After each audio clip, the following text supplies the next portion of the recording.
오늘 경건의 시간은 예레미야해가 1장부터 5장까지의 말씀입니다.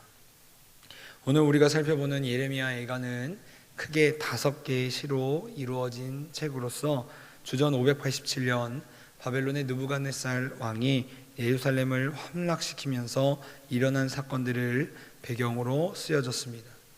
주전 609년 유다의 마지막 하나님의 선한 왕이었던 요시야가 전사한 후에 유다는 이집트에 잠시 지배를 받게 되는데, 당시 이집트는 친이집트 세력인 그 성격을 지녔던 여호야김을 왕으로 앉히게 됩니다.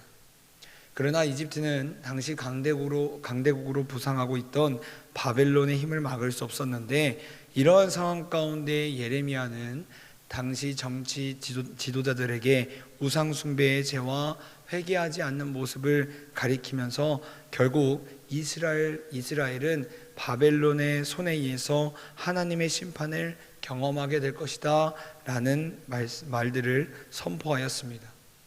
하지만 사람들은 그러한 이야기를 듣지 않았고 오히려 예레미야를 반역자로 취급하며 그에게 폭력과 감금을 일삼게 됩니다. 나아가 여호야김 왕은 예레미야가 약 23년간 하나님 안에서 하나님의 말씀을 선포하였던 그 두루마리를 모두 불태우며 하나님의 말씀에 반역하는, 대항하는 모습까지 보이게 됩니다. 그리하여서 결국 유다는 여호야김을 거쳐서 시드기야 때에 예루살렘 도성이 파괴되고 성전 역시 모두 불태워지며 약탈당하는 수모를 겪게 되고 맙니다. 이러한 흐름 안에서 오늘 우리가 읽은 예레미야해가는 그 모습에 대해서 형언할 수 없는 그 고통을 표현한 책이라고 말할 수가 있습니다. 또한 예레미야해가는 우리가 제목에서 알 수 있듯이 시적 표현들이 등장하는 책으로서 이로 인해 여러 가지 운율과 비유들이 이 책 안에 등장하고 있습니다. 특히나 아크로스틱이라는 방식이 사용되는데, 이는 예전에 담임 목사님께서 시편 119편을 말씀하시면서 각 절의 첫머리가 알파벳 순서 A, B, C, D, 우리나라로 따지자면 기역, 니은, 디귿, 리을, 미음 이런 식으로 시작되는 방식으로 이야기가 전개되는 형식을 사용해서 그 표현의 방식을 풍부하게 만들고 있다라고 말씀하셨는데, 오늘 우리가 살펴보는 예레미야해가 역시 이러한 방법을 통해서 그 말씀들이 전개되고 있음을 우리가 알 수 있습니다. 그래서 어떠한 학자는 예레미야해가가 이러한 방식으로 쓰여진 이유에 대해서 오늘을 사는 우리에게, 우리가 살아가는 세상이 이처럼 A부터 Z까지 수많은 고통이 있기 때문에 그것을 우리에게 알려주는 것이다 라고 말하기도 했습니다. 이처럼 예레미야해가는 당시 유다와 또 예레미야가 느꼈던 고통을 잘 묘사해주고 있으며, 오늘을 살아가는 우리가 느끼는 감정 역시 공감이 되도록 쓰여진 책이라고 말할 수가 있습니다. 오늘 이러한 흐름을 바탕으로 함께 말씀을 살펴보려고 합니다. 먼저 오늘 본문을 통해 하나님은 어떤 분이신가에 대해서 먼저 살펴보게 된다면, 하나님께서는 오늘 본문 3장 22절부터 26절의 말씀을 통해 하나님은 우리의 소망이 되시는 분이다 라는 사실을 말해주고 있습니다. 우리 다시 한번 3장 22절부터 26절까지의 말씀을 다 함께 읽겠습니다. 시작. 여호와의 인자와 긍휼이 무궁하심으로 우리가 진멸되지 아니함이니이다. 이것들이 아침마다 새로우니 주의 성실하심이 크시도소이다. 내 심령에 이르기를 여호와는 나의 기업이시니 그러므로 내가 그를 바라리라 하도다. 기다리는 자들에게나 구하는 영혼들에게 여호와는 선하시도다. 사람이 여호와의 구원을 바라고 잠잠히 기다림이 좋도다. 아멘. 여러분, 사람은 추억을 먹고 산다라는 말이 있습니다. 이 말처럼 오늘 말씀에 등장하는 이스라엘 백성들 역시 자신들이 겪었던 기억을 통해 소망이신 하나님을 바라보는 모습을 우리에게 보여주고 있습니다. 그런데 이스라엘의 기억은 자신들이 세상 가운데 잘 나가고 세상 가운데 떵떵거리면서 살았던 그 순간이 아니라 하나님과 멀어져 자신들이 겪었던 고난, 어려움에 대한 기억들이었습니다. 그래서 오늘 읽지는 않았지만 3장 19절부터 20절의 말씀에서 백성들은 자신들이 겪었던 고난에 대해서 고초와 재난, 쑥과 담즙이다 라고 말하고 있습니다. 그리고 자신들은 이것을 기억하고 마음에 담아두었다 라고 말하고 있습니다. 그러나 백성들의 이러한 태도는 단순히 하나님 앞에서 자신들이 이렇게 힘들었다, 이런 어려움들을 겪었다 라고 말하고 회상에 그치는 것이 아니라 그때 하나님께서 우리의 소망이 되어주셔서 자신들의 삶 가운데 역사하시는 것을 우리가 기억하는 것까지 나아간다라는 모습을 우리에게 보여주고 있습니다. 그리고 그 당시 하나님께서 우리의 소망이 되어주셨던 것처럼 지금 자신들이 겪고 있는 어려움과 슬픈 현실 가운데서도 신실하신 하나님께서 우리 삶 가운데 일하실 것을 소망한다 라고 고백하는 모습까지 우리에게 보여주고 있다는 것입니다. 마치 시편에 등장하는 수많은 탄식시가 자신들의 상황을 하나님께 아뢰며 답답함을 토로하지만 결국 우리의 삶을 주관하신 하나님께서 우리를 가장 좋은 길로 인도하실 것을 신뢰하며 확신을 가지고 나아갔던 것처럼 예레미야 예가에 등장하는 백성들 역시 하나님께 소망이 있음을 고백하고 우리에게 그것을 보여주고 있다는 것입니다. 사랑하는 여러분, 우리 역시 오늘을 살아갈 수 있는 이유가 바로 소망이신, 우리의 소망이 되시는 그 하나님인 줄 믿습니다. 세상을 살다 보면 우리는 수많은 상황들을 겪게 됩니다. 수많은 일들을 우리가 경험하게 됩니다. 그 중에서도 우리는 특히나 우리를 어렵게 만들고 마음이 무너지는 상황을 경험하게 되면 우리의 마음이, 우리의 영혼이 가라앉는 듯한 느낌을 받게 됩니다. 하지만 오늘 본문이 우리에게 분명하게 말하고 있는 사실은 우리 주님은 우리의 기업이 되시고 성실하신 하나님께서 지금까지 우리를 선한 길로 인도하신 것처럼 오늘도 지금도 우리를 하나님의 사람으로 빚어가시면서 가장 완전한 길로 우리를 인도하신다는 사실인 줄 믿습니다. 그래서 아이작 와츠라는 사람은 소망은 우리에게 극복하지 못하는 고난은 아무것도 없다라고 말한다. 그러나 절망은 우리가 결코 고난을 극복할 수 없다라고 말한다고 말했습니다. 우리 빌립보서 4장 13절의 말씀을 우리 다 함께 읽도록 하겠습니다.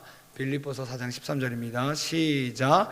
내게 능력 주신 자 안에서 내가 모든 것을 할 수 있느니라. 아멘. 사랑하는 여러분, 혹시 우리 가운데 지금 여러 가지 상황으로 마음의 어려움이 찾아오신 분들이 계십니까? 그렇다면 우리의 최고의 소망이신 주님께만 우리의 시선을 고정할 수 있길 간절히 바랍니다. 그리고 오늘 우리가 읽은 본문 3장 26절의 말씀처럼 주님의 구원하심을 바라고 기다릴 수 있길 간절히 원합니다. 그러므로 바라기는 우리 모두가 우리의 소망이신 주님만을 바라보고 주님께 매인받아서 날마다 승리하여 모든 상황을 이겨낼 수 있길 간절히 바랍니다. 그리하여서 우리 삶을 통해 살아계신 하나님이 드러나는, 살아계신 하나님만 드러나는 그런 삶을 살아갈 수 있길 간절히 원합니다. 계속해서 하나님께서는 오늘 본문을 통해 우리에게 우리가 날마다 하나님의 임재 가운데 거해야 한다, 머물러야 한다 라고 말씀하고 계십니다. 우리 예레미야가 5장 21절의 말씀을 우리 다 함께 읽도록 하겠습니다. 5장 21절 다 함께 읽겠습니다. 시작. 여호와여 우리를 주께로 돌이키소서. 그리하시면 우리가 주께로 돌아가겠사오니 우리의 날들을 다시 새롭게 하사 옛적 같게 하옵소서. 아멘. 지금 유다 백성들은 하나님의 성전이 파괴된 상황에 놓여 있습니다. 여러분, 이스라엘에게 성전은 하나님께서 임재하시는 곳이기에 그곳이 파괴되었다는 것은 생각할 수도 없는 상황입니다. 그러나 하나님께서는 이스라엘에게 이방 민족이었던 바벨론을 직접 사용하셔서 하나님의 성전을 파괴하셨습니다. 하지만 성전이 파괴된 것이지 하나님께서는 여전히 보좌에 계셔서 모든 것을 주관하고 계셨습니다. 하나님께서는 성전만 믿고 하나님과의 관계의 회복에 대해서 전혀 생각하지 않던 백성들을 위해서 직접 성전을 부수셨습니다. 사랑하는 여러분, 우리 하나님은 어느 한 곳에만 계신 분이 아닙니다. 온 우주 만물을 창조하신 하나님은 온 우주가 그분의 성전이라는 것입니다. 오늘날로 말하자면 우리 하나님은 이 예배당에만 계신 분이 아니라는 뜻입니다. 그리고 이러한 사실을 백성들이 깨닫길 원하셨습니다. 그리고 백성들은 그런 하나님의 외침에 반응하기 시작했습니다. 우리가 읽은 예레미야 예가 5장을 통해 백성들은 하나님께로 다시금 돌아가길 서원하며 부르짖기 시작했습니다. 이것은 오늘을 살아가는 우리 역시 동일하게 적용되는 말씀입니다. 왜냐하면 우리 한 사람 한 사람은 하나님께서 임재하시는 주님의 전이기 때문입니다. 그래서 우리는 늘 하나님과의 관계를 회복시키며 내 안에 하나님의 영이 함께 하시어 주님과 동행함을 누릴 수 있어야만 한다는 것입니다. 그리고 그 방법은 오직 기도라고 성경은 우리에게 분명하게 말하고 있습니다. 우리 예레미야 29장 13절의 말씀 우리 함께 읽도록 하겠습니다. 예레미야 29장 13절입니다. 시작. 너희가 온 마음으로 나를 구하면 나를 찾을 것이요 나를 만나리라. 아멘. 그래서 5만 번의 기도의 응답을 받았다는 조지 뮬러 역시 자신의 일기에서 이렇게 고백했습니다. 아주 즐거운 시간을 보내고 나서 맞이한 1829년의 크리스마스 아침, 나는 절망의 구렁텅이에 빠져 전혀 기쁨을 느낄 수 없고 기도는 별다른 열매를 맺지 못한다는 사실을 깨달았다. 마치 진흙탕에서 헛되이 몸부림을 치는 사내 같았다. 그러다 아침마다 갖는 모임에서 한 형제가 그럼에도 주님 앞에서 다시 녹을 때까지 계속 기도하라고 요구했다. 이는 나에게 하나님의 임재가 이상하게 멀어진 것 같을 때 모든 제자에게 필요한 지혜로운 조언과도 같이 느껴졌다. 그러므로 바라기는 우리 모두가 날마다 하나님과의 관계를 회복하여서 우리 삶 가운데 하나님의 임재가 늘 경험될 수 있길 간절히 원합니다. 그래서 다윗이 시편 23편 4절에서 고백한 것처럼 사망의 음침한 골짜기를 걸어간다고 해도 하나님과 동행함으로 얻어지는 하나님의 평안과 믿음의 담대함을 가지고 우리가 주님만을 붙잡고 한 걸음 한 걸음 믿음의 발걸음을 걸어갈 수 있길 간절히 소망합니다. 오늘 하루 우리 주님께서 우리를 각자의 자리로 보내실 때 삶의 터전에서 이러한 말씀의 은혜가 또 성령의 도우심이 우리 삶 가운데 경험될 수 있길 간절히 소망합니다. 다 함께 기도하겠습니다.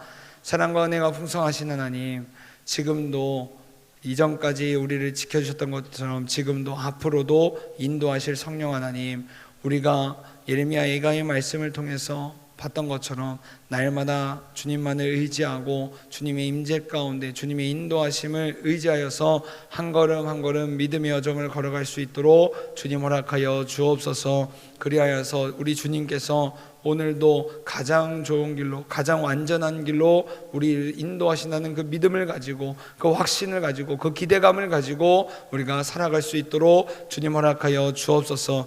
그리하여서 오늘 하루 우리가 각자의 삶의 터전에서 살아갈 때 그곳 가운데 먼저 가신 그 하나님의 은혜를 기대하고 사모하며 나아갈 수 있도록 주님 허락하여 주옵소서. 살아계신 예수님의 이름으로 기도드렸습니다. 아멘.